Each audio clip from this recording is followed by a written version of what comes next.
Right, I thought I'd just do a quick video on the GoPro Hero 7 with Octolapse. I decided to get this because I wanted to do some time-lapse videos, but I've came across an issue when using the Csi-2 bridge there. As you can see, it just doesn't work. If I click refresh, it only ever comes up with this. But here's the sort of catch: if I reboot the system, I'm just going to pause the video and I'll quickly come back once it's rebooted. Okay, and we're back. As you can see, it's all working now. I'll wave to the camera. Hello. And it's crystal clear. It's pretty responsive. There's not much delay in it. But here's the issue. Let's say the camera dies or you accidentally unplug the cable. Let me just unplug it quickly. Boom. Right. So it's unplugged. Camera's froze on my ugly mug. If I put it back in, bear with. Right, so I've plugged it back in. It still froze. It's got into monitor mode. So if I refresh that, just in case it needs to be reloaded. Oh look, same error's coming up now. Well, not error, but it's freezing on that again. Now the only way to get the GoPro to run again is to reboot the whole system. So if you're having an issue while printing, or your camera dies, or whatever reason it disconnects, in order for that camera to work again, you have to reboot the entire system.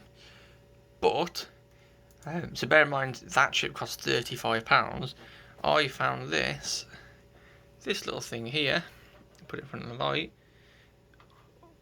All it is a do we change the view? HDMI to USB. This cost me like 15 quid. And I'll just quickly swap out the Csi-2 for this, and I'll show you the difference. Back in a second. Okay, so I'm back. So just to show you real quick, the camera is plugged in there, and it is using the new USB. It's not using the Csi-2 bridge. So that's just to show you first, and obviously it's not going to work yet because it's still trying to read from the Csi-2 bridge.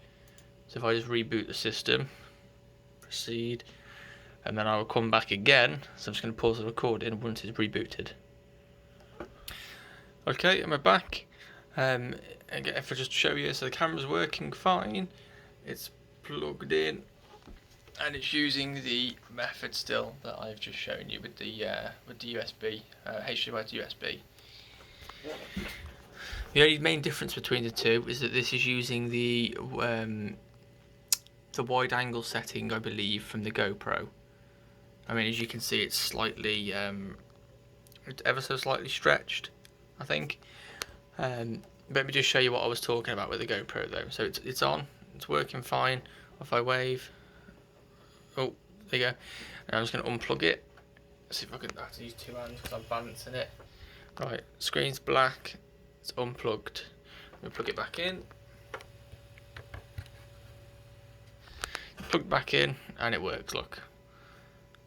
So I found this very useful. Yes, it might have its drawbacks of it being slightly stretched, but it means if my GoPro dies, because obviously they don't have exactly a lot of battery life, it gives me enough time between each layer to quickly chuck a new battery in,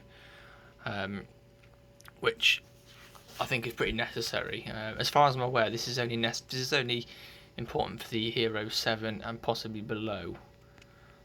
If it can output HDMI, then you're Gucci basically. But I thought I'd just let you know, because that thing cost me 16 quid, and the chip cost me 35. So for the sake of 10-15 quid, you might as well just fucking buy the HDMI to USB adapter. hope this is useful. I will put the links in the description for the USB and for the HDMI cable I used. If you enjoyed, subscribe, like. I'll be doing a lot more 3D printing videos. Thank you. Goodbye.